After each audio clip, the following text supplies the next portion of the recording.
Acepto todos, ¿verdad?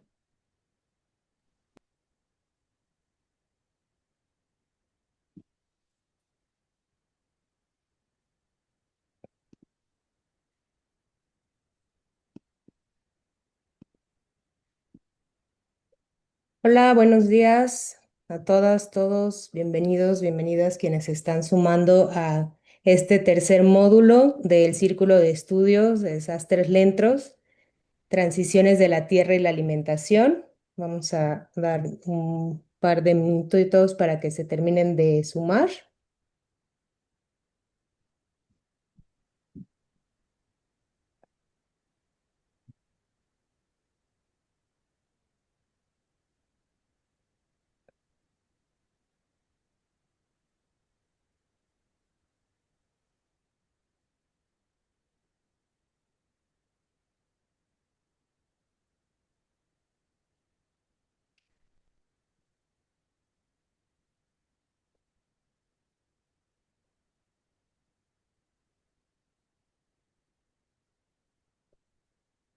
Hola, buenos días,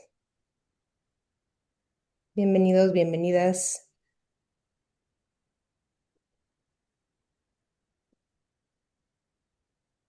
Ya nos están sumando quienes nos van a estar acompañando el día de hoy en este tercer módulo. Nada más estamos dando un minutito más en lo que terminan de conectarse.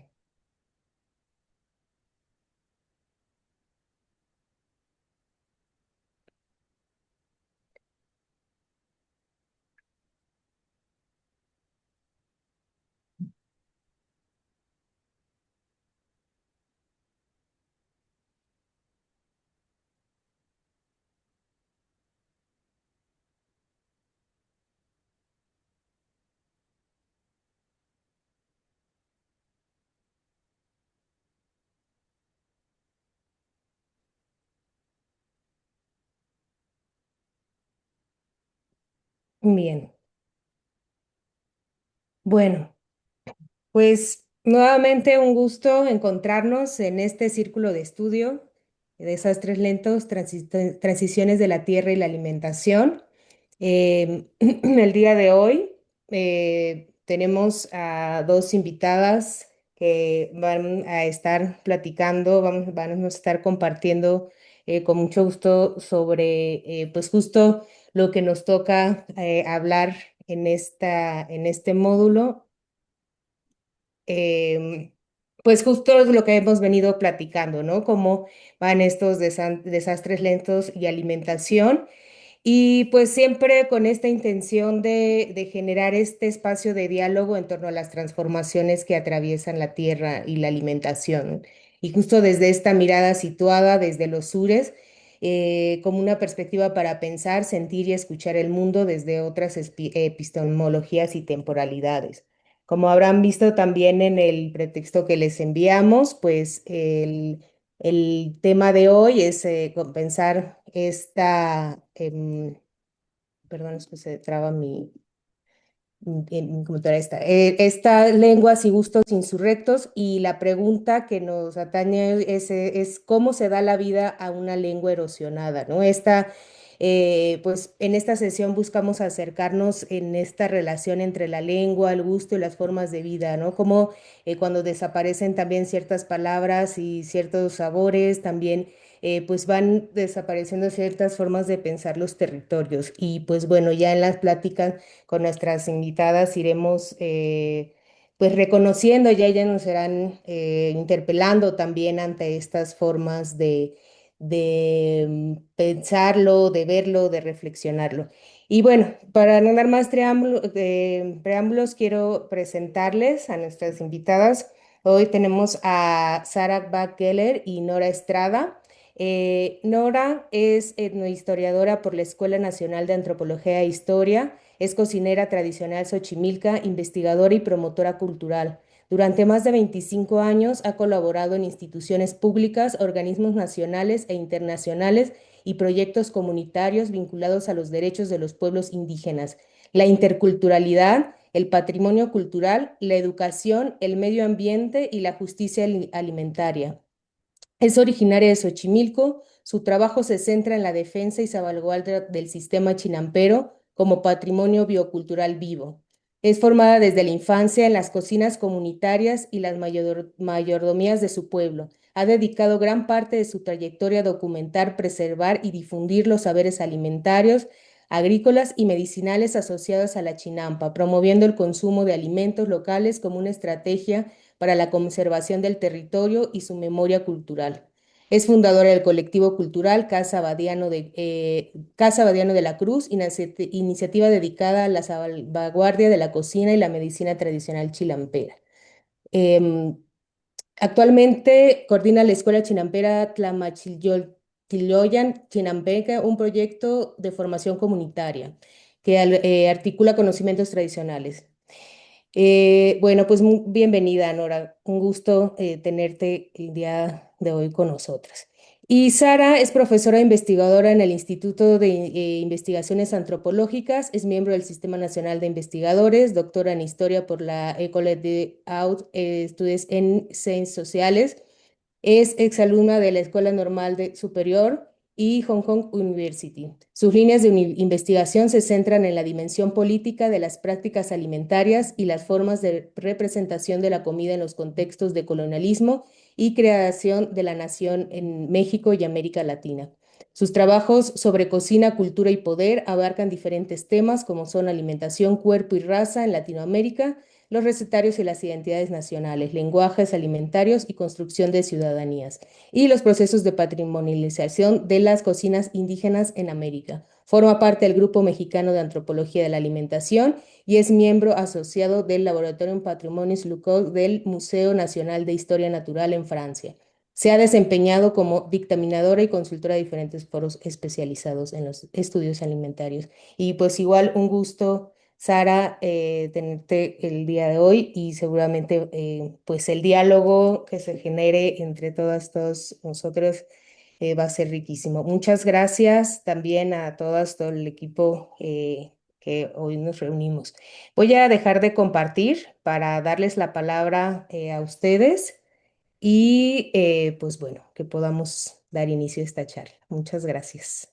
Sí, les paso los micrófonos a ustedes, Sara y Nora. Muchas gracias, Manjari, a Cocina Colaboratorio, a nuestros, pues de quienes hemos recibido esta, sobre todo, divertida invitación. Lorena y yo la hemos pasado bien intercambiando y platicando, digamos, previamente en preparación al día de hoy. Y bueno, pues les tenemos preparadas estas series de reflexiones, de ideas, de preguntas, que ojalá al final pues podamos conectar también con quienes están aquí asistiendo. Creo que podríamos muy brevemente introducir esta charla entre Lorena y yo con pues un dato en realidad muy curioso, que es el que nos invita el día de hoy, un hecho que quizá anatómicamente puede parecer muy evidente, ¿no? El hecho que tenemos un solo orificio para comer y para hablar, que además cumplen, ¿no? Funciones, pues paradójicamente opuestas, ¿no? Ingerimos, es decir, para comer el orificio sirve para hacer entrar y para hablar, pues el orificio sirve para externar, ¿no? Para comunicar. Pero bueno, fuera de estas paradojas, lo que pareciera así ser ¿no? Una evidencia, pues en realidad en términos culturales, en términos sociales, pues nos da mucho que pensar y que hablar, ¿no? Y en todas las culturas, pues tanto lenguaje como comida son sistemas con muchas normas, con muchas reglas. eh, la- no nos debe sorprender que, como lo veremos, ¿no? Lenguaje y comida, pues están ahí ensamblados en todas las culturas, y por eso es que queremos explorar el día de hoy entre Nora, Lorena y yo, pues estos ensamblajes, estas imbricaciones, ¿no? De cómo se construyen de manera tan íntima entre lenguaje y comida, y cómo pues también nos revela sobre una cultura y sobre cómo comunicamos sobre esa cultura. Entonces, eh, a mí me llamó la atención, pensando, ¿no? Y reflexionando sobre esta plática, como para los nahuas, por ejemplo, ese, era muy importante pensar ese órgano que sirve, como vimos, para comer y hablar, también es el órgano para cantar. Y de hecho la palabra cantada no es una palabra semilla. La palabra cantada es la que hace germinar, la que da vida, ímpetu, alegría, vitalidad a la vida. Y literalmente también la que hace germinar y florecer, ¿no? De hecho se representa la palabra cantada, va hacia abajo, hacia los suelos, ¿no? En los códices. Permite el florecimiento de la vida.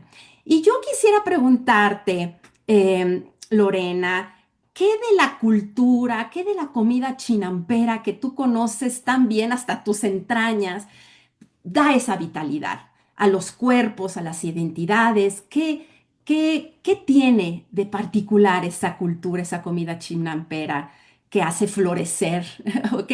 ¿Cómo puedes tú explicarnos esa vitalidad que has sabido también transmitir en tus proyectos?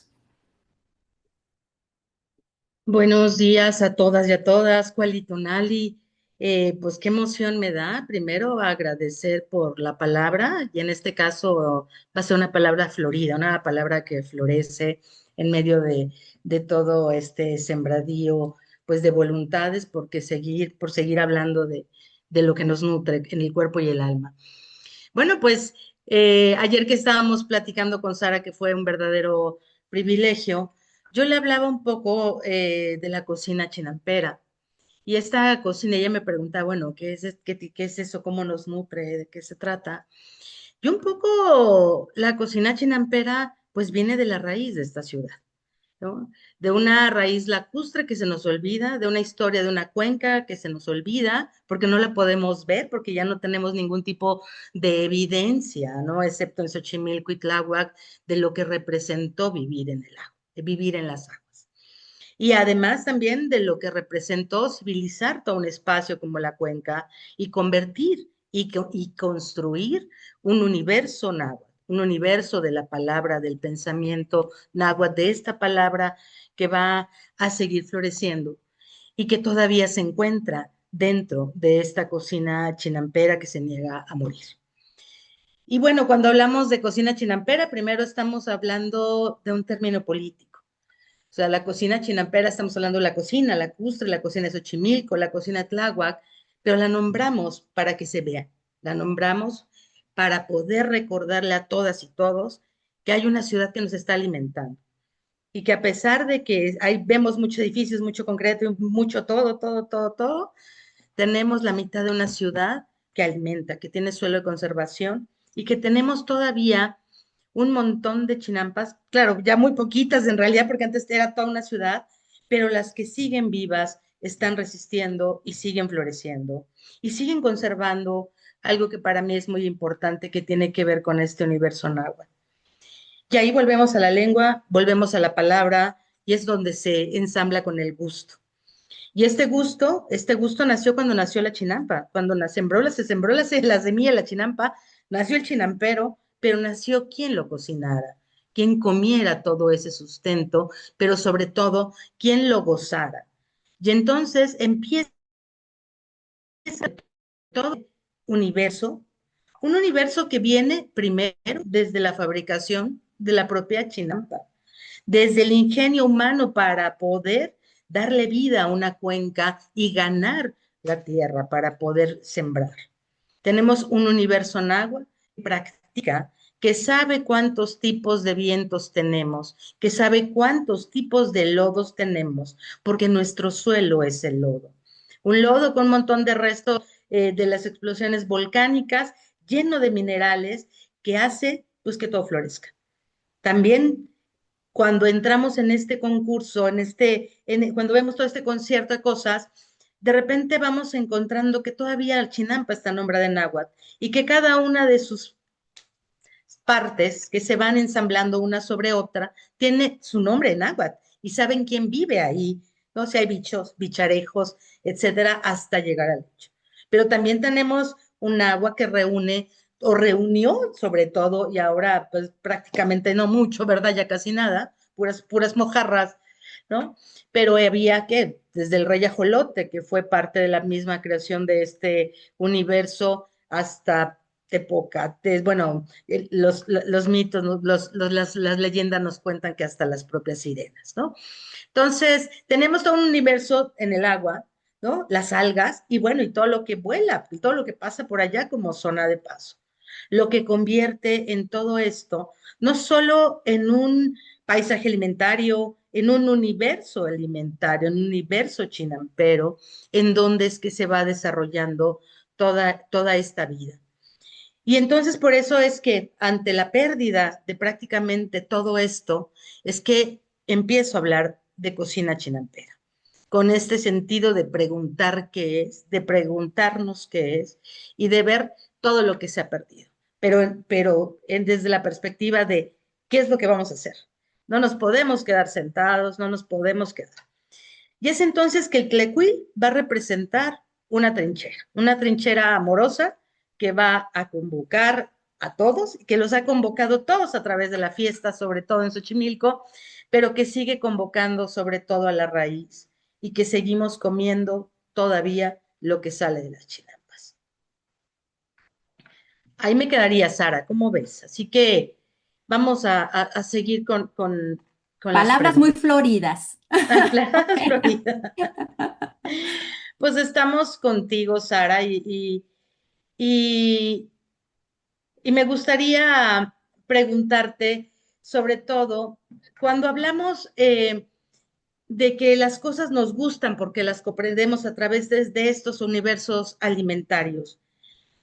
Yo leí que eres historiadora y yo quiero preguntarte si el gusto, ese sentido del gusto, ese querer cosas desde esta lengua, eso está construido como un discurso político. Bueno, yo creo que ahí nosotros hemos conectado muy bien porque creo que partimos de esa idea de que el gusto en realidad no es natural, nunca se presenta, nunca en un estado, ni siquiera los sabores se presentan en un estado natural. Por supuesto, no es para poner en relativización total las teorías y los avances de la química, de la fisiología, de la anatomía, ¿no? Que nos han mostrado cómo pues tenemos sensores en la lengua, ¿no? Que van a percibir mejor los sabores ácidos, amargos. Ya tenemos incluso mapas, ¿no? Donde nos posiciona los lugares donde se siente más lo dulce en la lengua, los receptores, ¿no? De las sensibilidades. Pero incluso sabemos, y ahí es donde entran, ¿no? Las ciencias antropológicas, históricas, que a pesar de tener estas, digamos, capacidades, esta fisiología, ¿no? Este animal que nos permite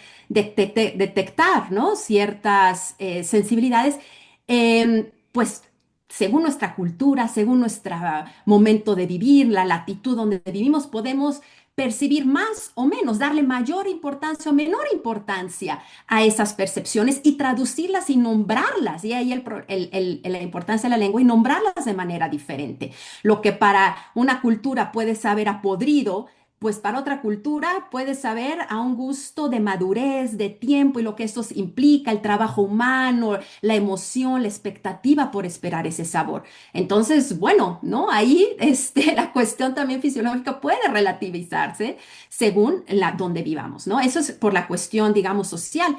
Pero también es cierto que los gustos, lo que significa sabroso, lo que significa lo que nombramos repugnante, delicioso, abyecto, pues también son categorías, valoraciones, no solo simbólicas o sociales, sino que están integradas, forman parte de proyectos políticos mucho más amplios que producen sus propias jerarquías sociales, que producen sus propias distinciones raciales, civilizatorias. Entonces, hablar de lo sabroso y hablar de lo repugnante, pues sí tendríamos, ¿no? Que pensar en qué contextos están siendo enunciadas, ¿no? Y reproducidas estas categorías. Y creo que un excelente ejemplo de cómo los gustos forman parte de proyectos políticos muy amplios y de mucha trascendencia y de mucha incidencia es pues lo que podemos llamar el gusto el gusto indígena, ¿no?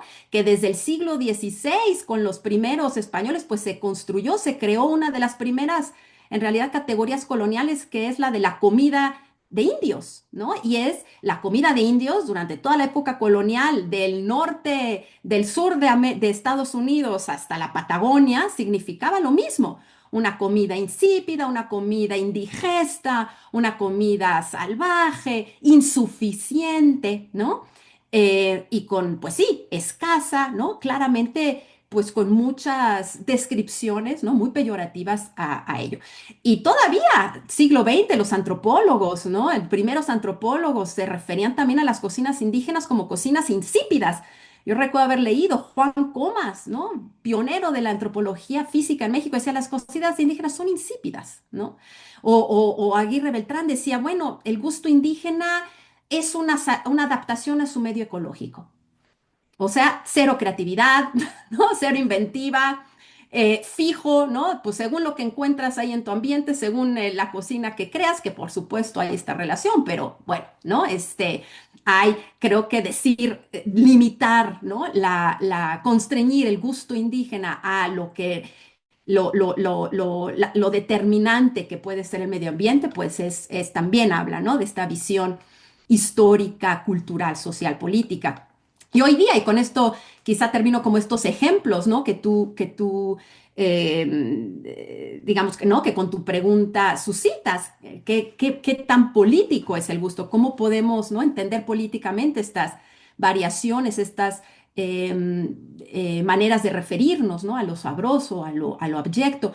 Hoy día, ¿no? Que podemos decir, bueno, pues hay tanta celebración de las comidas indígenas y la diversidad cultural y pues sí, pero siempre y cuando las cocinas indígenas estén ligadas, ¿no? Digamos, desde los discursos muy jerárquicos, ¿no? Se aprecian, se valoran las cocinas indígenas siempre y cuando tengan este toque de lo exótico, ¿no? De lo muy diferente, ¿no? De lo que nos pueda, siga repitiendo que lo indígena es lo alterno, lo otro, lo que nunca va a ser, ¿no? Como nosotros y por lo tanto se tiene que preservar como aquello otro, por supuesto siempre con una condición, ¿no? De inferioridad. Entonces, la verdad es que el gusto, ¿no? De la cocina indígena siempre ha estado históricamente inscrito en marcos de poder, ¿no? Muy claros, ¿no? Y a mí lo que me ha interesado mucho es ver estos ejercicios que hacen las comunidades indígenas para perturbar ¿no? esos marcos, ¿no? Tan normativos de qué sí es sabroso y qué no es sabroso. Y con sus libros de recetas, lo que hacen es eso, es decir, no. Tenemos nuestras propias también categorías de sabroso que pueden no coincidir, ¿no? Con la de los otros y es importante defenderlas, ¿no? Nuestras propias categorías y formas de valorizar los alimentos.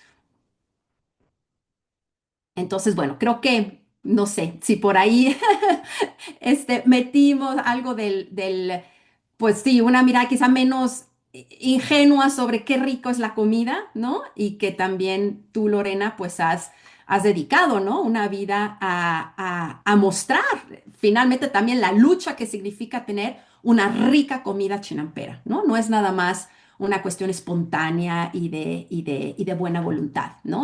Muchas veces implica incluso ir contra, ¿no? Muchas de bueno, lo que tú nombrabas, ¿no? Hace poco, urbanización, etcétera, etcétera. Pero ahora yo te quiero hacer una pregunta, Lorena, tomando este hilo, em, pues em, creo que también nos ha interesado mucho a las dos el tema de la transformación finalmente, ¿no? Del gusto, que puede movilizar internamente, pero lo más interno, íntimo que tenemos, ¿no? El gusto. ¿Qué suscita? Suscita, ya lo hemos visto, ¿no? Y lo hemos hablado, suscita afectos, suscita emociones, suscita repulsiones a veces, ¿no? Que incluso son viscerales, ¿no? El gusto nos trastoca desde lo más profundo y por supuesto también racionalmente, ¿no? Lo vimos, ¿no? Un gusto, pues si está asimilado a algo que socialmente no concebimos como bueno, pues nos va a causar horror, ¿no? Em, yo quisiera preguntarte, ¿cuáles son estas transformaciones que se viven en tu escuela chinampera? ¿No? ¿Qué pasa con esas bocas, esas lenguas que ya probaron, ¿no? En tu escuela la chinampa, que han aprendido no solo estas otras categorías del sabor, estas otras valorizaciones, pero que también han aprendido cómo estos sabores están ligados con esto que decías tú muy hermoso, de los vientos, de los aires, de los lodos, de la chinampa. Eh, ¿qué transformaciones se viven en tu escuela chinampera? ¿Tú has recibido personas de distintos ámbitos, incluso orígenes nacionales? ¿Qué has podido tú constatar en ese sentido? Pues mira, antes de contestarte, me quedé pensando mucho en tu respuesta sobre la construcción un poco política, social del gusto, ¿no? Y con relación a eso, creo que el tema de toda la desvalorización y el racismo y el clasismo alrededor hizo de que la propia ciudad primero fuera rechazando lo que venía de los pueblos originarios, primero negándolos. O sea, no había pueblos originarios, ¿no? Y cuando vemos que en todas las alcaldías, por muy urbanizadas que estén, tenemos pueblos originarios, vamos entendiendo que también hay toda una cultura que tiene en su centro, pues, una alimentación y un gusto, por ejemplo, por la chinampa, por el cerro, por la milpa, ¿no? Y que si bien hemos intentado, o sea, los que vivimos cerca del mercado, bueno, pues tenemos como el diálogo más cerquita, porque podemos preguntar de dónde vienen las cosas, o te dicen, le acabo de bajar de San Francisco Tlanepantla, o este pulque viene de Santana Tlacotenco, ¿no? Y más o menos te crea una idea y una noción de ciudad, ¿no? Pero también nos damos cuenta ahora que todo el gusto está pues que no es solo un discurso, no es como lineal, ¿no? Sino que al final toda esta ciudad que lo revolvió todo y que lo metió como una licuadora, nos lleva a gustos totalmente distintos, estridentes y tal, pero nos encontramos nuevamente con el mercado y con los productores, ¿no? Con esta parte de la cercanía, por ejemplo, en Xochimilco, de los quelites, de las hortalizas, de las semillas. Volvemos a reconocer todos estos corredores comerciales, por ejemplo, con Morelos, porque entonces tenemos hoja de ozumba y tenemos frijol tierno de no sé dónde, y nos vamos más adelantito y vamos encontrando todavía, podemos ir construyendo todo un corredor comercial y Nagua, además Nagua, ¿no? Y yo creo que a veces llegamos hasta Tabasco, ¿no? Con todo lo del cacao. Entonces, eh, sigo pensando un poco como en esta parte de este discurso político y en esta hegemonía Nagua que nos llevó justo a poder encontrar distintos ingredientes e insumos que nos permitieran conformar nuestra dieta. En ese sentido, volviendo, ya respondiendo, entrando en materia de la pregunta de la chinampa. Bueno, la escuela chinampera no es mi escuela chinampera, yo colaboro con mis compañeros, hicimos, es un ejercicio ciudadano para poder construir una comunidad de aprendizaje en donde lo importante es dejarle a los que vienen, es legar la práctica chinampera, pero la práctica chinampera, la producción chinampera no sería nada si acaba en un restaurante 5 estrellas, Michelin, ¿no? O sea, la producción chinampera tiene que estar en los platos de las y de los ochimilcas, no en ningún otro lugar. Digo, claro que podemos compartir porque para eso somos expertos, somos mayordomos y nos encanta estar recibiendo gente y bueno, ¿no? Pero si nosotros no nos comemos lo que sale de la chinampa, lo condenamos a la muerte, ¿no? Y ahí, por ejemplo, empezaron los discursos de que, o sea, empezaron a disminuir, como fue disminuyendo la ciudad y se fue cercando, y se fueron terminando estas relaciones, por ejemplo, hacia Iztacalco, hacia el Canal de la Viga, en donde de ahí teníamos claro que en el canal de Tezontle empezaban las aguas saladas y de este lado estaban las aguas dulces. Y entonces de ese lado se daban mejor las zanahorias y de este lado se daban mejor las hortalizas. Pero nos fuimos así como, ¿no? Como construyendo por partes en todo este recorrido que nos fue construyendo el gusto. Nos fuimos quedando más acá, ahora sí que más encerrados, y fuimos perdiendo también lo que comíamos del cielo, ¿no? Que eran un montón de recetas con pato, ¿no? Si perdimos todo lo de abajo, ajolote, ranas, tepocates, cuiles, acosiles, almejas, tortugas, bueno, creo que la doctora Roja Rabiel en su libro expresa claramente todos los frutos que habían del agua. Pero bueno, regresando al tema de la escuela chinampera, la escuela Chinampera está integrada por 4 ejes. Un eje es la producción, la práctica tradicional agrícola, con mis compañeros, con los maestros chinamperos, que son los que sostienen el sistema chinampero. Los que no han renunciado a esas jornadas, a ese abandono, a esa falta de agua, a esa falta de interés, a las descargas, a un montón de problemáticas que tienen realmente reducido todo nuestro entorno, ¿no? Y que no se modifican por más que se le hace, o sea, ya no entendemos qué tiene que pasar para que haya más agua, en fin. El segundo eje es la cultura alimentaria. Y en este recorrido de si lo que no se siembra, no se come, no sirve, porque entonces vamos perdiendo identidad con nuestros alimentos. Y en eso te quiero dar un ejemplo de que se ha empezado a sembrar muchísimas cosas, por ejemplo, pak choi, lechugas de no sé qué otros países, romanescos, mostazas y un montón de cosas. Y cuando yo les preguntaba al principio, me acuerdo como hace 10 años a los compañeros, que si eso se lo comían, y la respuesta era, primero la respuesta era no. Entonces decías, ¿cómo que no te comes lo que la tierra te está produciendo, no? Luego me dio, o sea, creo que nos gana la fuerza y entonces empezaron a utilizar muchos de esos productos como quelites, a cocinarlos como quelites, ¿no? Entonces, bueno, ok, pero seguía, o sea, sigue estando presente más bien nuestro propio esquema de sabores, nuestras propias prácticas para poder transformar esos quelites y esos sabores en esos insumos. Entonces, desde la escuela chinampera, la parte de la cultura alimentaria, la parte de la cocina tradicional es fundamental. ¿Por qué? Porque nos va a significar conectarnos nuevamente con la raíz. Entonces, empezamos con el maíz, empezamos con los quelites y empezamos con el suelo, y entonces no se trata de cocinar. Claro, terminamos cocinando, terminamos amando. Se trata de comprender de dónde viene, el trabajo que cuesta sembrarlo, la diferencia de sabores que vamos encontrando en cada uno de esos toques, la parte sobre todo de hacer comunidad para poder cocinar, la mayordomía como un espacio realmente de unión que nos va a permitir hacer comunidad.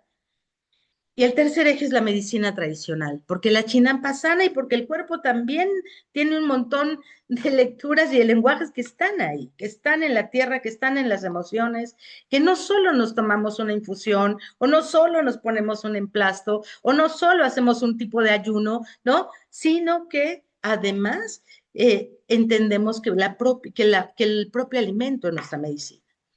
Y por último, bueno, es la parte ya de la comunidad y de la fiesta, de lo que hacemos, ¿no? De cómo nos recordamos y cómo nos reencontramos y cómo vamos reconectándonos con nuestras propias familias y cómo nos vamos haciendo nuevamente xochimilcas y chinamperos. En ese sentido, la transformación es muchísima. No sé cómo voy en tiempo, perdón, pero bueno, la transformación es clara, porque cuando entran con mucha voluntad, con muchas ganas y terminan sembrando y terminan comiendo. Y terminan comiendo quelites y terminan arreglando la chinampa. Y yo creo que eso es absolutamente poderoso.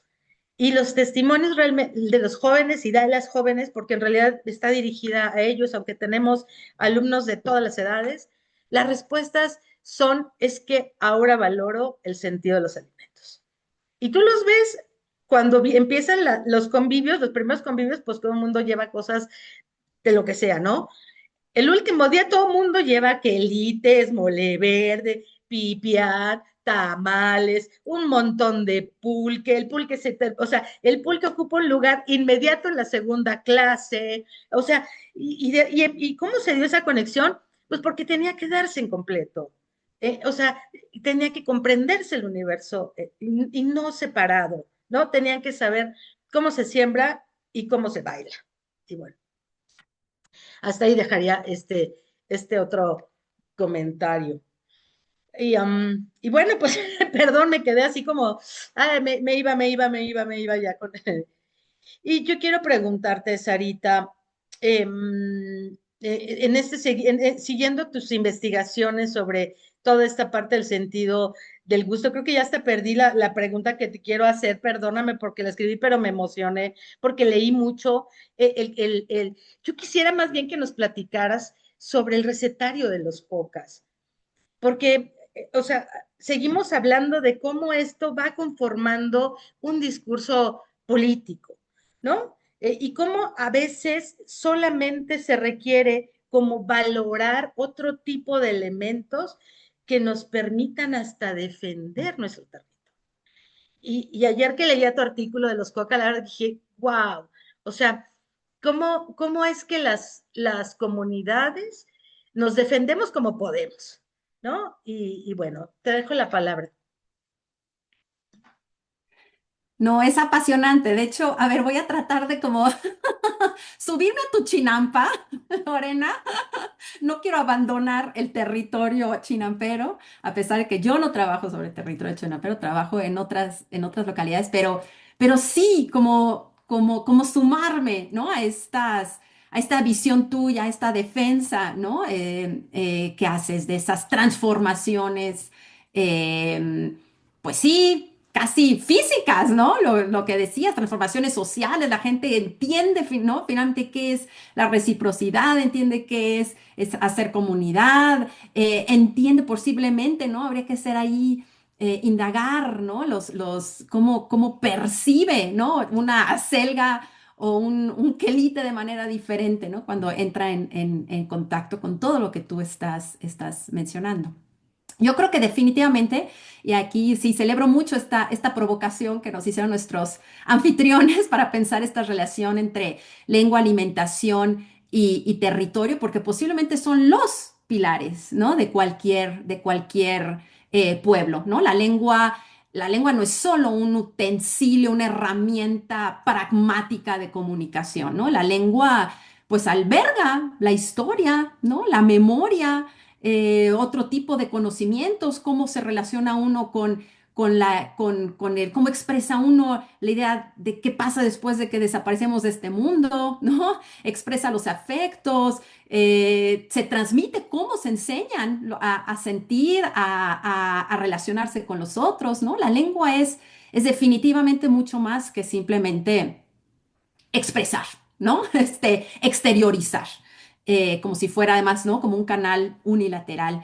Eh, bueno, la alimentación no se diga, no es simplemente, ¿no? Lo hemos dicho hasta el cansancio, una cuestión ahí de cálculo energético, ¿no? Y medidas precisas, ¿no? De nutrientes que necesitamos, que nos sobran, etcétera, etcétera. Lo hemos visto también, como la alimentación, pues crea los vínculos, posiblemente uno de los vínculos más poderosos para crear comunidad, ¿no? No por nada la religión y la comida siempre han estado, ¿no? Íntimamente relacionados. Digamos, religiones principales, mayoritarias del mundo parten de la idea de un sacrificio alimentario, ¿no? Es decir, está completamente ensambladas, ¿no? Estas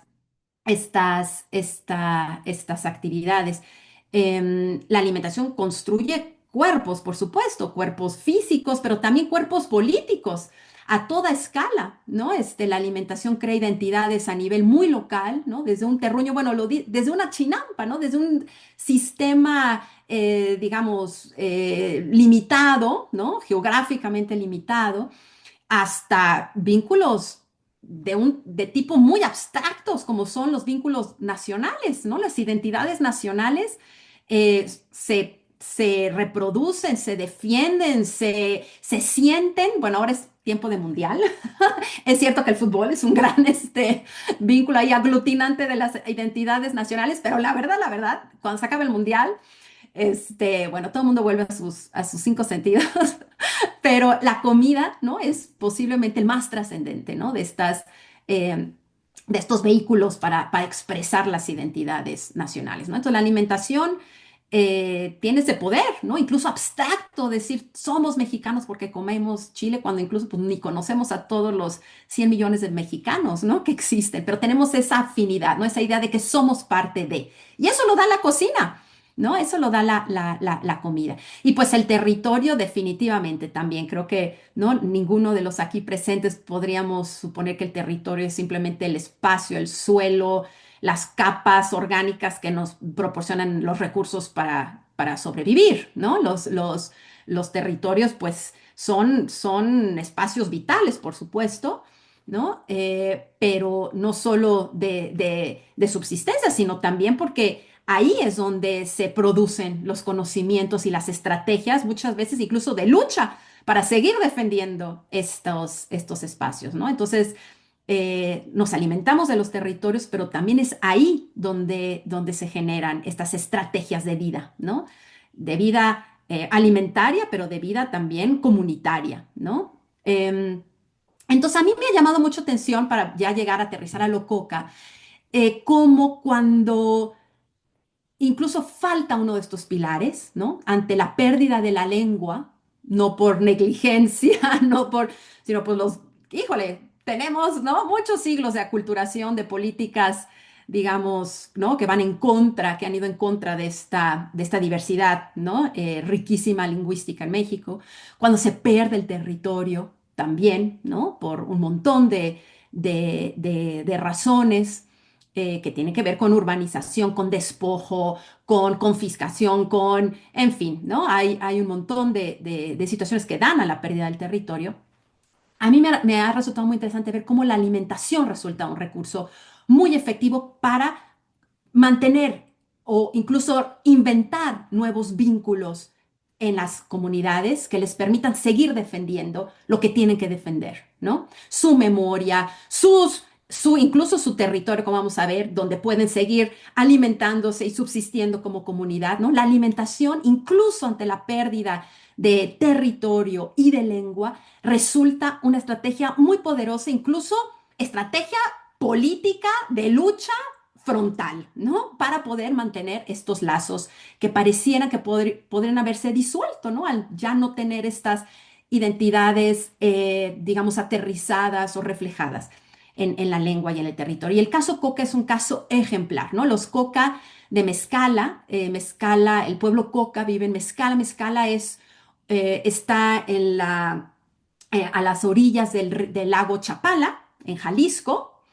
Mezcala tiene una tierra firme, digamos, ¿no? En la parte de la orilla del lago y tiene una isla, ¿no? La isla que le llaman la isla insurgente, ¿no? Que la han defendido los Coca, pues desde la época colonial, ¿no?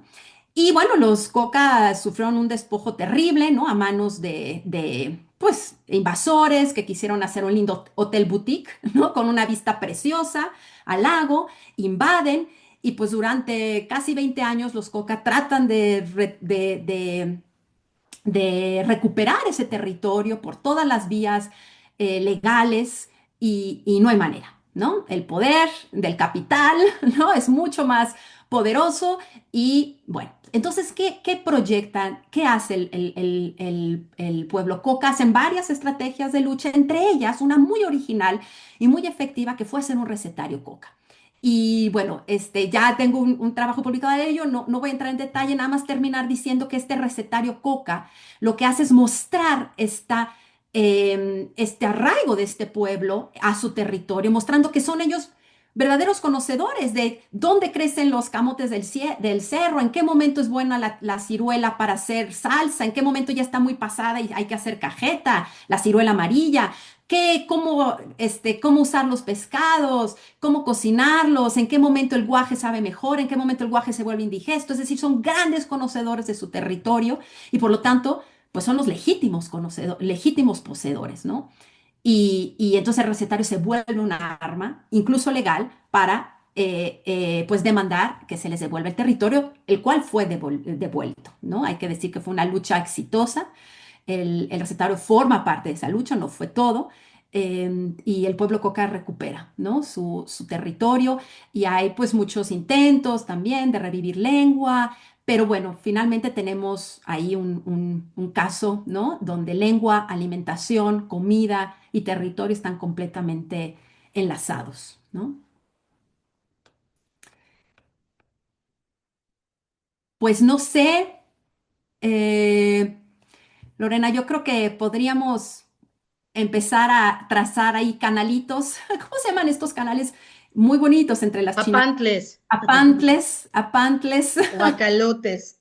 acalotes, con, pues, con quien nos acompañan, no sé si Manjari, Sí, muchas China. gracias. Yo creo que ha sido una escucharles en esta palabra florida, con tanta información, pero con tanta pasión sobre todo, ha sido riquísimo y como, bueno, muchas ideas también en el chat, ya algunas se han estado poniendo. Yo creo que sería muy bueno esto, abrir el diálogo, ¿no? Para algunas preguntas, algunos intercambios, si les parece, con las participantes, los participantes. No sé si alguien quiere, desde hace rato alguien estaba queriendo participar, si quieren levantar la mano o poner ahí. Luciana, adelante. Hola, pues sí, muchísimas gracias. Qué acertado. Bueno, no sé, primero como mi palabra de agradecimiento, qué acertado es escuchar en diferentes lados cosas que uno luego piensa y que luego no sabes cómo enarbolar, ¿no? Entonces, primero, pues me siento muy agradecida de la invitación, pues de Cocina Colaboratorio para estar aquí. Acá en Guadalajara estamos trabajando con algo que es como una convocatoria de comer en conjunto, ¿no? Al principio era porque había gente fermentando y le sobraban un montón de fermentos. Entonces era como, bueno, pues vamos a compartir, qué sé yo, el kefir, el no sé qué y el tal y tal. Y se empezaron a hacer como unas comidonas bastante interesantes y precisamente siguiendo estos caminitos. Bueno, yo me dedico a hacer chocolate, sobre todo, esa es mi fuente de ingreso. Y siento una gran admiración por los chocolates oaxaqueños, y ahorita lo dijeron precisamente, como la riqueza eh, cultural del territorio oaxaqueño tiene mucho que ver con su gastronomía, ¿no? O sea, es como parte de las riquezas de Oaxaca, digo, aparte de los bordados, etcétera. Y entonces ahorita lo dijeron como esta adaptación a su medio ecológico, que era algo que yo me había dado mucha cuenta, que precisamente distinguen perfectamente con qué mezclar el cacao, ¿no? O sea, que la florecita de cacao puede poner, que no lo encuentras en ningún otro territorio de México. Y entonces, desde ahí me empezó a fascinar esta idea de defensa del territorio a través de la lengua como palabra de defensa y la lengua como sabor, ¿no? Que también se me hizo, pues sí, se me ha hecho,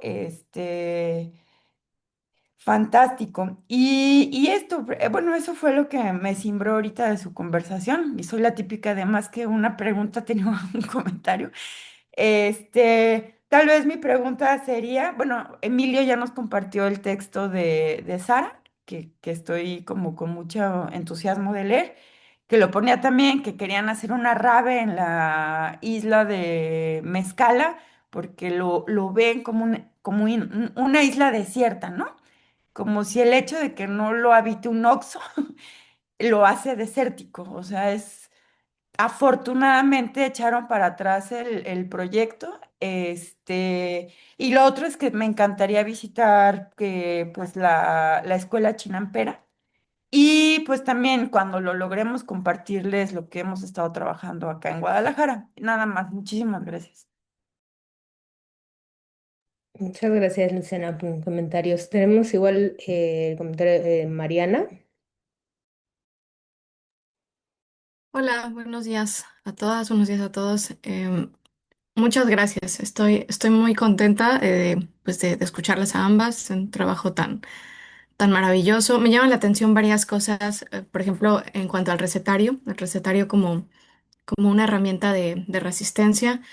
Pues lo mencionan al respecto, por ejemplo, del territorio de los palestinos, ¿no? De los recetarios que documentan cómo enseñaban a las mujeres judías sobre los ingredientes del territorio, ¿no? Entonces se intentó borrar todo eso, pues para no hablar de un proceso de contextualización de alguien que llega, ¿no? Yo ahorita estoy aquí en Canadá y en este proceso me he mordido la lengua muchísimo con temas con mi hijo de cómo empezamos a hacer un choque de las comidas, ¿no? Donde estoy en una ciudad asiática y un día muy tranquilo dice en una reunión, quiero tacos de salmón ahumado, porque aquí se come mucho el salmón.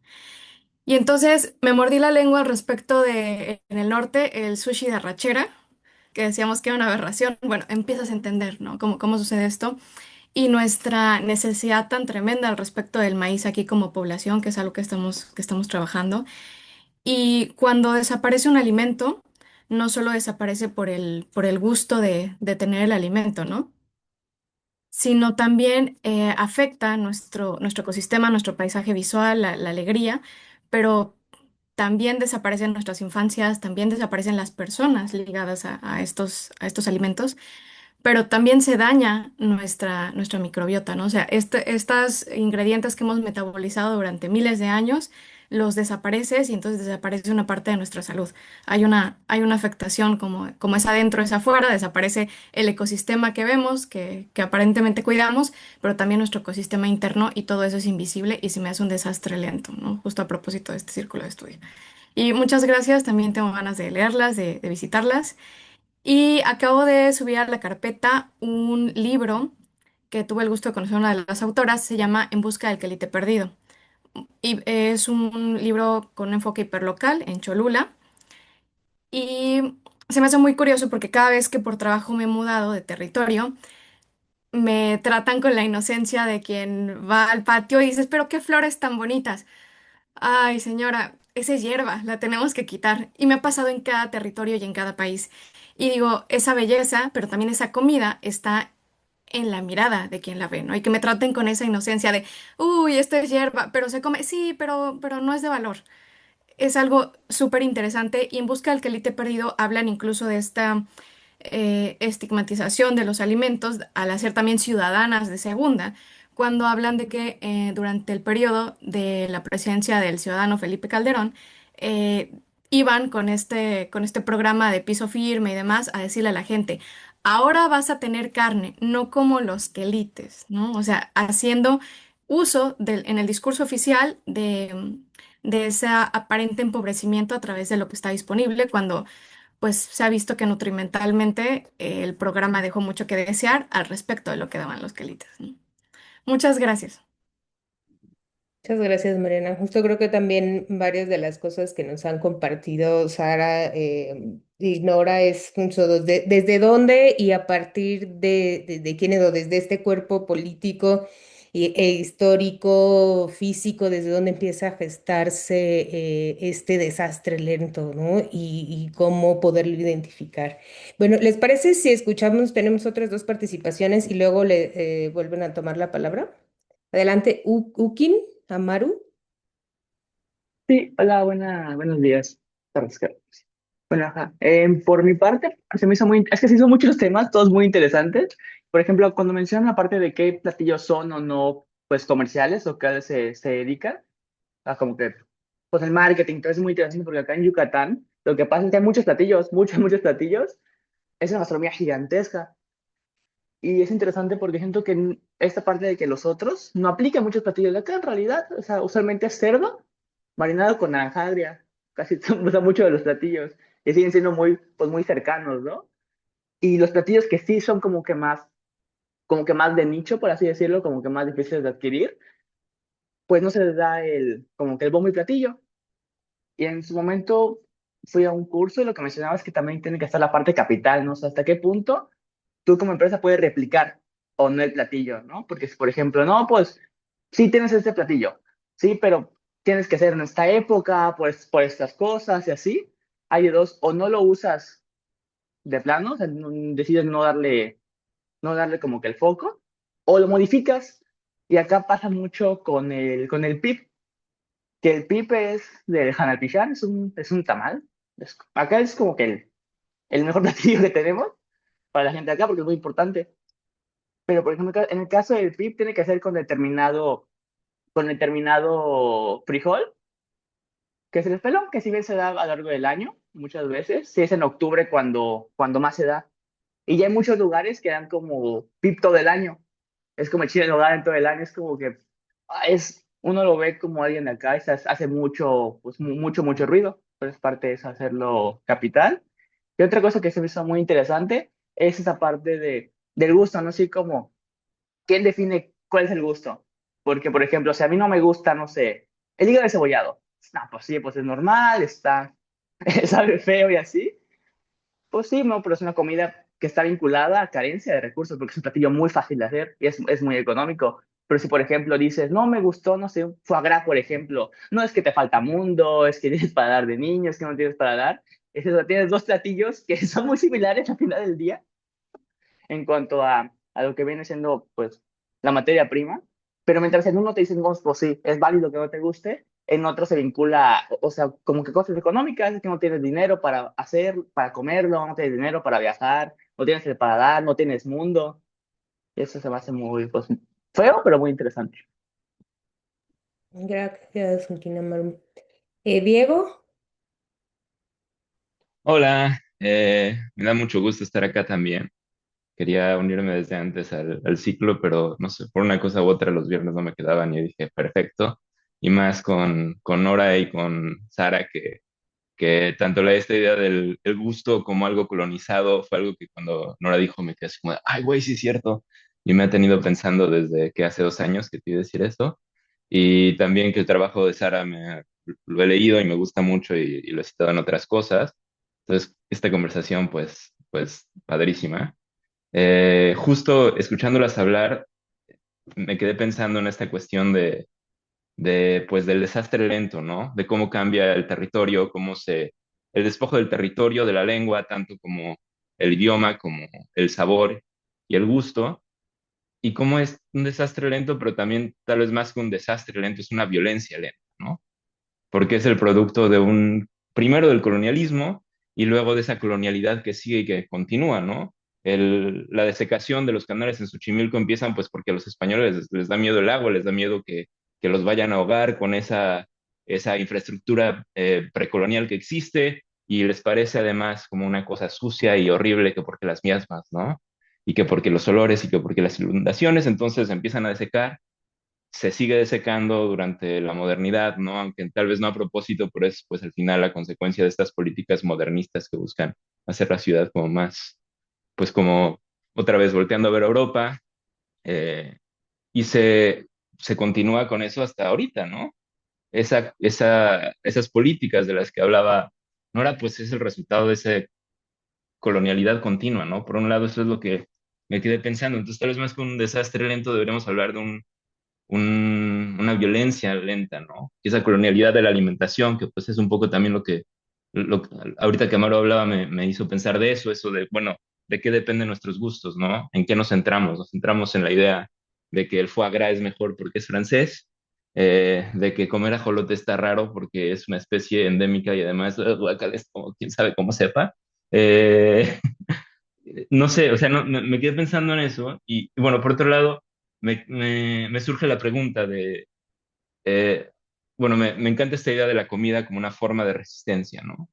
Incluso cuando ya no tenemos acceso al territorio tal vez o al idioma, pero también el territorio es una parte central de la comida, como decía Nora, y también, así como el territorio se apropia y pues se roba, también ahora vemos que eso pasa con la comida, ¿no? Con cómo se gentrifica y así. En Xochimilco mismo vemos muchos proyectos que no voy a enumerar nombres, pero que todos sabemos quiénes son, que pues, ay, que la comida tradicional en la chinampa y el yoga al amanecer con tus tlacoyitos de no sé qué, y entonces, ¿qué pasa cuando se despoja el territorio junto con la comida? ¿No? ¿Cómo usamos la comida como forma de lucha? Cuando la comida, o sea, es como el doble filo, ¿no? ¿Cómo hacemos para, no sé, me queda la pregunta que no tengo respuesta y que tal vez ninguno aquí tenga, pero nada, me quedé pensando en eso y qué gusto estar acá de nuevo y ya me callo para que alguien más hable. Gracias, Diego. Justo, pues partes de mucho de este círculo de estudio, hacernos preguntas y para ir buscando respuestas, pero más que nada haciéndonos preguntas entre todos, buscando formas, canales, vías, diálogos, ¿no? Reflexiones. Entonces, adelante, Sara, Nora, quiero que si quieren pueden tener la palabra, tenemos algunos comentarios también en el chat, pero si quieren, pues yo creo que ya tenemos igual bastante material para dar unos comentarios sobre de ustedes y si nos vemos después lo que hay en el chat. Adelante. Lorena. No, bueno, pues voy a empezar al revés, de atrás para adelante aquí con Diego. Diego, qué gusto verte. Y, y bueno, aquí lo que nos hemos dado cuenta, un poco también hilando con lo que el sentido de pérdida. Fíjate que se han ido perdiendo, sobre todo pues, por la falta del tiempo, muchísimos platillos que se elaboraban, sobre todo en comunidad, ¿no? O sea, también nos damos cuenta que hay una cocina tradicional que está sumamente esencializada, ¿no? A platillos que cuando yo voy a los festivales a nivel nacional, ¿no? Y llevo quelites o llevo preparaciones muy xochimilcas, todo se me queda viendo con cara de, ¿en qué momento va a saltar chispas o va a brincar el ajolote? Están esperando acá que le aviente sal, o sea, dices, no, tengo que vender mis tacos, mis tamales y tal, como con 5 minutos de introducción, por supuesto, ¿no? Claro, se animan a probarlo, ya después ya no pasa, o sea, ya tenemos cliente para toda la vida, ¿no? Pero hay que explicarlo mucho. Y creo que eso tiene que ver con todo este discurso de la propia cocina tradicional que olvidó los territorios. O sea, se habla de cocina tradicional para hablar de platos. Entonces, cuando tú ves, insisto, porque los festivales son geniales, ves la fila de Oaxaca larga, larga, larga, larga, larga, larga, ¿no? Formados. Y tú ves Tlaxcala, Ciudad de México, así como que, ok, ¿a qué hora vienen? ¿No? O saben que se forman a la cochinita pibil, o sea, nuevamente regresando al otro comentario y de repente pues, todo el mundo quiere salvo y por supuesto todo es delicioso, ¿no? O se van de plano al norte y burritos y no sé qué y no sé cuánto, pero esa no es la cocina tradicional. O sea, es una nadita, nadita de nada, ¿no? Y de repente por eso nos conocen. Entonces, eso me llama mucho la atención porque se va hilando con este discurso legitimador político que ha hecho y ha exaltado solo algunos de los valores de la cocina. Y si no llegas como cocinera con trenzas, entonces si te ves luego medio güerita, no, pues tengo una compañera que de plano ya le dijeron chao, porque se cortó el pelo y es güera, o sea, ¿no? Como que todo está significado en este discurso y te piden ser de tal forma y servir de tal forma, ¿no? Entonces, eso de la cocina se va convirtiendo en algo bien, bien, pues bien mercantilizado, ¿no? Y que va perdiendo mucha identidad. Yo sé que si dejamos de comer lo que se siembra en la chinampa, perdemos identidad, porque no solo perdemos la parte del gusto que nos gusta, ¿no? O sea, no solo apreciamos ese sabor amarguito, medio simplón, medio tal de los quelites, pero sudados en una quesadilla son absolutamente deliciosos y nutritivos y te dan para todo el día. O si te echas un atolito, bueno, tiene que ser de fresa, ¿no? O sea, y de marca, de maíz, ¿no? A que si te dan un atole de frijol, o sea, te queda viendo, como dice, digo, con cara de, ¿y eso qué, no? O lo que yo he estado ahorita que estoy luchando por tener una huma de ajolote para consumo, porque el ajolote tiene que regresar a la boca, no nos sirve de nada en la calle pintado, si no, no los comemos, porque la demanda del mercado, la demanda está en la boca. O sea, yo llego al mercado y pido lechugas chinamperas, aunque no esté en México, ¿no? ¿Por qué? Pues porque todo el mundo se me va a quedar con cara de, ¿y eso qué es? Esa novedad que me están solicitando, como buen vendedor la tengo que tener, ¿no? Y es insistir como en esa parte de visibilizar. Y yo lo que decía, hemos estado haciendo algunos ejercicios en Xochimilco, la respuesta ha sido muy bonita. Hicimos en noviembre del año pasado, en el marco de la cocina tradicional, un encuentro de salsas de molcajete. Un encuentro se llamó Molcajiwik, en donde pues estaban convocadas las familias a que vinieran con su molcajete, porque también eso tiene historia, porque también los utensilios estaban arrumbados en la casa, porque también esos utensilios nos van representando parte de ese lazo que vamos a seguir tejiendo para volver a reconectarlo todo. Entonces, llegamos, abrimos la convocatoria, llegaron 22 familias. O sea, la verdad fue impresionante, ¿no? Y, entonces, y tuvimos ahí una, imagínate la degustación, no te voy a decir cómo acabó la panza de probar 22 salsas. Claro, todo era delicioso, pero los jueces, estuvo Adrianita de Cocina Colaboratorio, o sea, era delicioso, pero era después, vamos a tomarnos 8 litros de kefir porque esto estaba maravilloso. Pero lo hermoso era que llegaba la gente, o sea, y con toda esa, no sé cómo explicarlo. Mira, llegó una señora con su molcajete y presentó su salsa en un pedacito de papel, un trozo de pascle, con su salsa verde que molió ahí y que la puso en un vasito de plástico.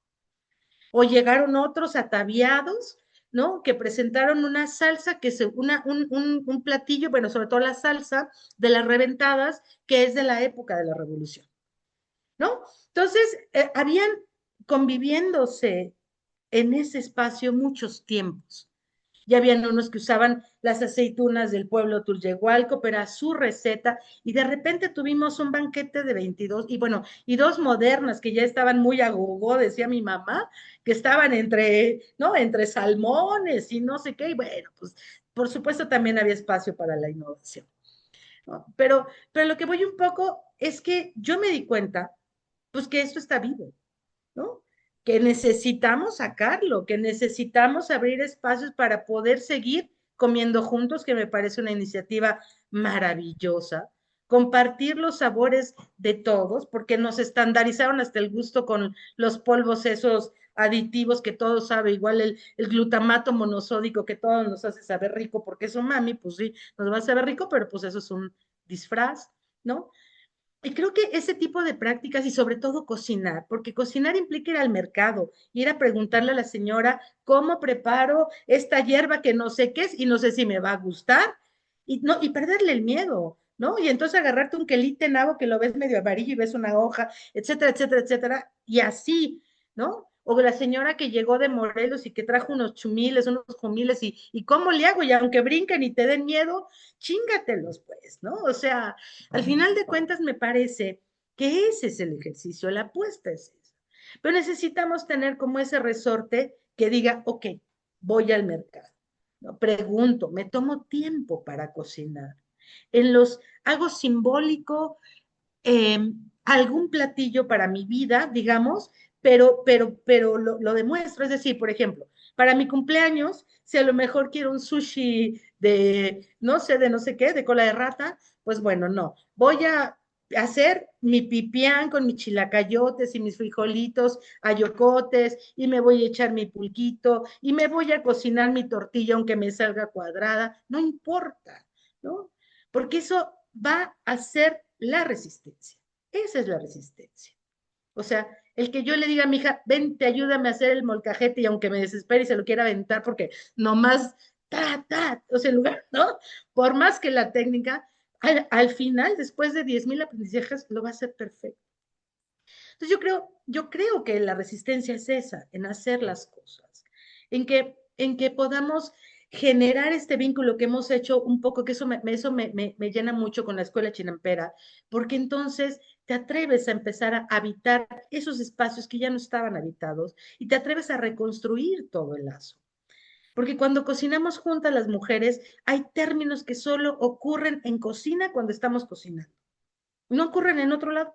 O sea, porque sabes cómo se llama la cama de los tamales, sabes que si se enojan, sabes cómo los contentas, sabes que si son buenos si estás empachado, sabes que si le untas la manteca, no sé, o sea, pero eso solo ocurre ahí. Y si perdemos esos espacios, perdemos esas prácticas y perdemos ese gusto. Entonces, yo creo que la apuesta es a seguir cocinando para seguir comiendo y seguir nuevamente revalorando todos esos espacios que tenemos. O sea, no es posible en Xochimilco que hay dos mercados maravillosos llenos de lo mismo y afuera la producción local en carretillas, ¿no? Entonces, ¿cuál es la lectura frente a eso? Entonces yo creo que ha habido un proceso de transformación aquí, o sea, eh, con esta parte de poder insistir. Ahora yo ya veo más, por ejemplo, más personas que hacen tlapiques, los tlapiques ya están casi perdidos, más personas que hacen chilasle, ya está, o sea, y eso entonces creo que va para bien, pero pues ha seguido que estarle como insistiendo y insistiendo y insistiendo y hay que cocinar y cocinar y cocinar y cocinar y decir, mira mi plato, qué rico sabe, ¿no? Mira este quelite, es bien sabroso casi en el mercado, entonces se juntan 5 gentes y empiezan a preguntar, ¿y por qué sabe? ¿A qué sabe? ¿No? Y entonces a veces es como usar todas las técnicas que podamos tener y que estén en nuestras manos para poder contagiar al resto, pues de que debemos darnos esa oportunidad de poder conectarnos con quienes somos, de poder volver a o sea, nuestra raíz como nuestra fuerza.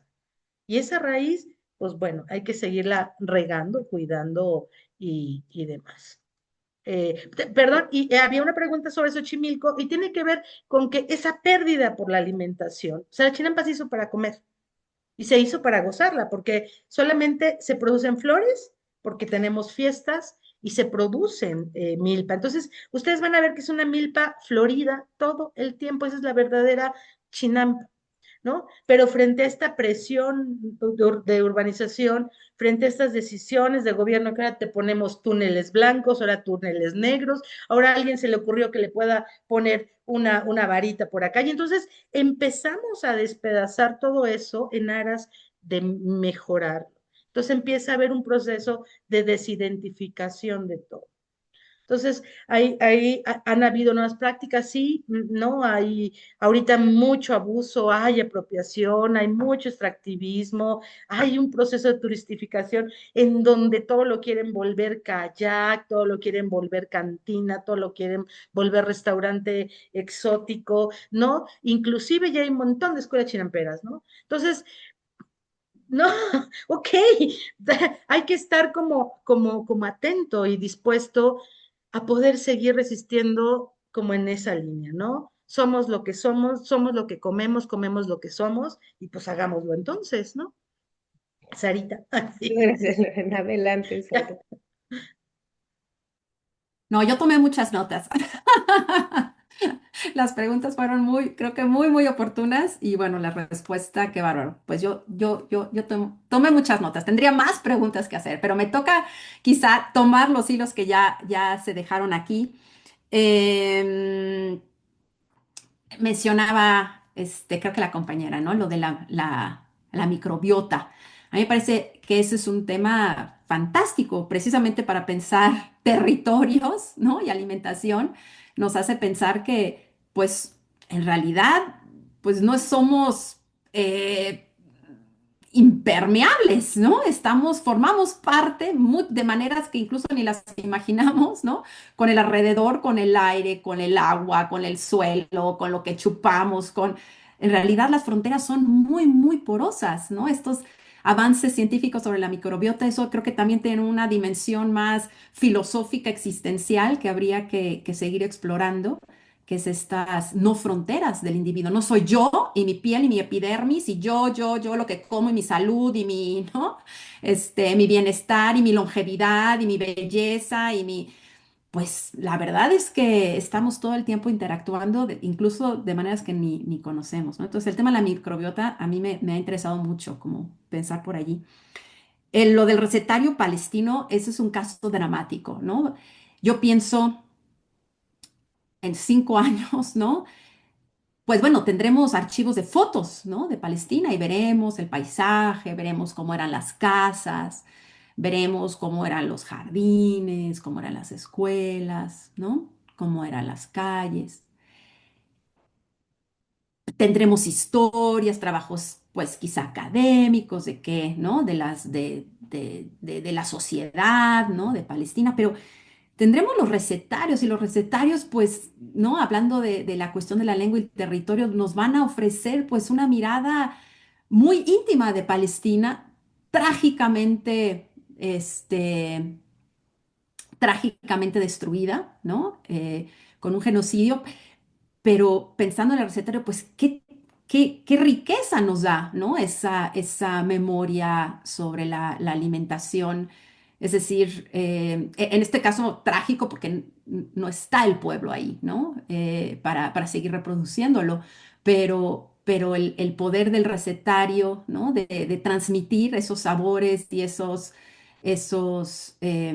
pues, esas historias, esas anécdotas, ¿no? Ligadas con las recetas, pues es muy poderoso, ¿no? Creo que el caso palestino es particularmente revelador del poder de la comida para seguir reproduciendo, ¿no? Y comunicando algo. A mí me gustó mucho el comentario, alguien que escribió sobre la polémica de rico, ¿no? Efectivamente, ¿por qué decimos rico? Yo nada más les quería contar de una anécdota con bueno, de los tojolabales.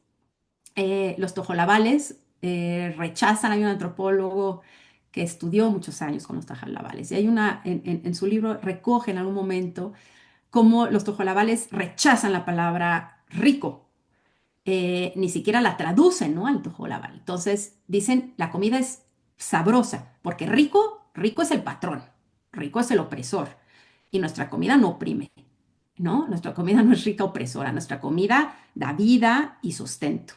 Entonces, bueno, hay toda una reflexión profunda, ¿no? En todo caso, al sureste de México sobre esta cuestión de lo rico y lo sabroso, hablando otra vez, ¿no? De lengua y alimentación.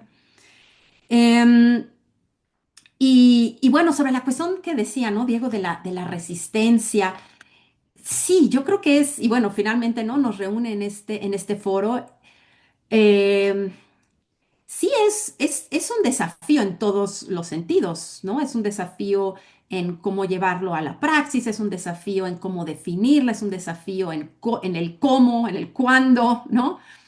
Yo creo que hay que tener en cuenta, precisamente hablando de la lengua, que la cuestión de la resistencia, ¿no? Es una palabra que se ha vuelto como la de la democracia, ¿no?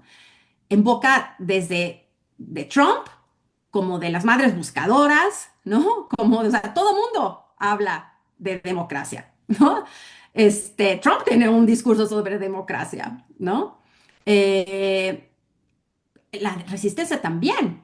Es decir, yo he visto por ahí, tengo ahí una colección, Walmart habla de la resistencia, ¿no? Del Valle habla de la resistencia. Entonces, ¿por qué nos situaríamos nosotros en otro lugar? Porque también hablamos de resistencia y creemos en la resistencia. Y yo creo que sí hay que tomarlo en serio, porque no estamos aliados de Walmart en el momento de pensar y hacer y nuestras estrategias y nuestros horizontes de resistencia. Tenemos otros horizontes, ¿no? De cómo vemos el futuro y proyectamos la vida. Entonces, creo que hay que darle mucha profundidad, mucha consistencia. Algo que decía Lorena que me encanta, una parte es la consistencia muy concreta. Pues hazlo, ¿no? Hay que hacerlo. Hay que hacer el cultivo, ¿no? Hay que seguir guardando semillas, hay que seguir hablando con los, ¿no? Defendiendo los términos de la cocina tradicional, hay que seguirla, ¿no? Digamos, en la punta del cañón. Y otra manera, me parece, es permitiéndose estos encuentros, estas sorpresas, ¿no? Que realmente la resistencia significa finalmente que me transforma, cambia mi manera de ser. Eso es la verdadera, ¿no? Si no, se vuelve pues un eslogan buenísimo de mercadotecnia. La resistencia es consume, ¿no? Consume porque este objeto sí es de resistencia, ¿no? Y consume y consume. Eso se vuelve, como han, ¿no? dicho algunas feministas, son actos canibalísticos. Me lo trago, ¡boom! ¿No? Y no pasa nada. en realidad la resistencia me parece que la tenemos que pensar en estos términos de encuentros que transforman eh, desde dentro, ¿no? Permitir esa sorpresa de que hay otros modos de vida, hay otras formas de pensar que sí proyectan hacia esos horizontes en los que compartimos, ¿no? Y en ese sentido, ¿qué podría ser? Bueno, por ejemplo, aceptar esta cuestión de la innovación que también hablaba Lorena, ¿no? Bueno, pues eso es cambiar de dentro, que la resistencia significa también darle a los otros la posibilidad de darle su crédito de innovadores, dar crédito, por ejemplo, pensar y ver en serio otras opciones que están teniendo otros grupos frente a las crisis sociales, crisis climáticas, no solo como cuestiones de folclore o cuestiones minoritarias, sino tomar en serio lo que están haciendo desde estos grupos. eh, Alternativos, reivindicativos, ¿no? De otras formas de vida, ¿no? Esto que decía Lorena, ¿no? De estas formas más agogó, bueno, permiten también ver, pues, que la cultura, ¿no? Y las formas están vivas. Entonces, sí, yo creo que la resistencia en términos menos canibalísticos, menos de me lo apropio, ¿no? Sino me transforma, ¿no? Y me transforma mi manera de tomar en serio, me transforma mi manera de nombrar las cosas incluso, ¿no? De sentirlas. Yo estoy totalmente de acuerdo con el compañero de Yucatán. A mí también me provoca, se me hace chocantísimo ver cuando decía lo del pibil, ¿no? Sí, ¿no? El pibil que está todo el año. A mí también me reproduce, pero viene de la panza cuando empiezo a ver en las grandes cadenas, ¿no? De supermercados pan de muertos en septiembre, ¿no? Ay, me parece chocantísimo, ¿no? Entonces sí, yo creo que hay que tomar en serio. Y este tipo de foros me parece fantástico, ¿no? Para profundizar y ir definiendo qué es nuestra resistencia, ¿no? No es la resistencia al cuadrado, ¿no? Que pulula por todas partes, ¿no? El Banco Mundial habla de resistencia, ¿no? Entonces, creo que sí, es importante este tipo de lugares para que, pues aquí somos 31 personas, por lo menos 31 personas podamos ir dándole ese espesor, ¿no? Y esa dimensión y esa parte también muy práctica de qué significa resistir, ¿no? A estas fuerzas, pues tan violentas, ¿no? Hacia el ser humano en general. Claro, muchísimas gracias, Sara. Ahora ambas pues eso, muy florido todo lo que nos comparten. Creo que justo nos invita a reflexionar, a dialogar, a preguntarnos, a cuestionarnos mucho desde eso, desde dónde nos posicionamos, desde dónde vamos comprendiendo esto, desde dónde inician los desastres, pero también desde dónde nos ponemos nosotros, desde dónde los nombramos, ¿no? Creo que me hace mucho sentido esto que ambas dicen, desde dónde nombramos lo que comemos, desde dónde lo sentimos, desde dónde lo gozamos, desde dónde lo comprendemos y lo vivimos, ¿no? Y de alguna manera cómo lo vivimos para reconectarlo, cómo lo reconstruimos y lo resistimos. Nos quedan 5 minutos. Creo que, bueno, Luciana había levantado la mano con una última pregunta. Podríamos hacerle como una última pregunta y a modo de cierre para que podamos terminar en tiempo, si les parece. Bueno, pues ya bajó la mano Luciana. Quería hacer una última pregunta. Adelante y vamos Pues con... fíjense que, bueno, yo he estado pensando mucho en el territorio que yo habito, que es una ciudad espantosa, que se inunda, estoy en Guadalajara, y en el imaginario ficticio del territorio que no habito, ¿no? Que son, pues, estos relictos que ya no tenemos, o sea, los bosques que ya no habito, tal.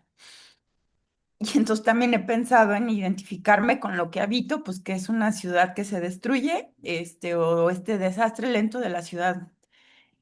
Y también había pensado en estos recetarios del deterioro, ¿no? O sea, como los recetarios y con lo que mencionábamos, que con los fermentos, o sea, los recetarios antes de que colapsen las comidas en el refri, los recetarios del pastel de sobras que todo el mundo comemos, o sea, como estas técnicas culinarias de adaptación del desastre. de los que habitamos territorios espantosos. Y digo, es más una idea, provocación que también he estado trabajando acá con el equipo, porque luego están estas como estos encuentros, ¿no? Que me encanta leerlos, pero cuando veo mi realidad y me doy cuenta que yo no tengo ni siquiera casa, sino que habito una ciudad que colapsa de manera espantosa, ¿cómo me adapto a ella, ¿no? O sea, ¿cómo genero en este territorio que alquilo una forma de resistencia para también comer? Eso, o sea, eso se me ha hecho, y es horroroso, pero dentro de esta horrorosidad también creo que están estas reivindicaciones, culinarias, ¿no? O esta bella imagen de otra vez Palestina, que ahora se me hace como el símbolo hippie de los sesentas que nos hacía a todos pensar en este aspecto de amor y paz, ahora la bandera de Palestina que nos unifica de esta manera. Y la gran comida que hacen en ruinas, ¿no? Que digo, qué barbaridad, o sea, qué momento de que es el Ramadán, creo. O sea, qué momentos de habitar la ruina. Y cuáles son los recetarios de la ruina también en este contexto de desastres lentos. Bueno, muchas, sí, funciona, cosas importantes sobre la mesa. Pues nos quedan 2 minutitos, Sara, Lorena, si vamos cerrando esta magnífica charla.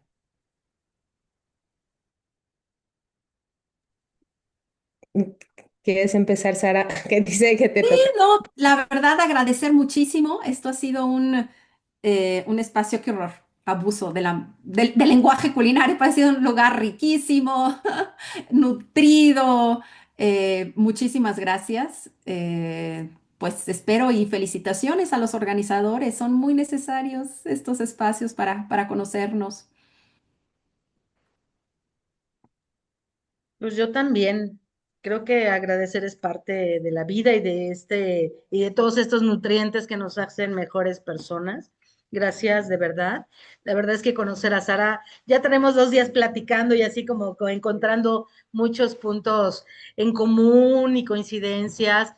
Creo que el poder estar con ustedes compartiendo este momento me hizo sentir muy cómoda y muy agradecida. Y bueno, pues ahora sí que el dador de vida les dé mucha alegría el día de hoy y por favor cocinen, cocinen, cocinen, cocinen. Gracias. Pues muchísimas gracias a ustedes, a todas, todos también quienes se dieron cita este día en este círculo y eso, creo que nos vamos también como con muchas preguntas, pero también con muchas inspiraciones, con muchas flores en la mente. Eso es bueno. Muchas gracias a ambas. Nos vemos en la siguiente sesión, que es el 11 de junio, para nuestra resonancia grupal. Y pues bueno, ya les estaremos igual enviando los avisos por el correo. Muchas gracias a todas y todos. Nos vemos en la siguiente. Muchas gracias, Sara, Nora. Muchísimas Igual gracias. de Hasta luego. cocina, Muchas que se gracias. Gracias. atrás. Hasta Ya luego. la- Gracias. Muchas gracias. Qué bonita plática.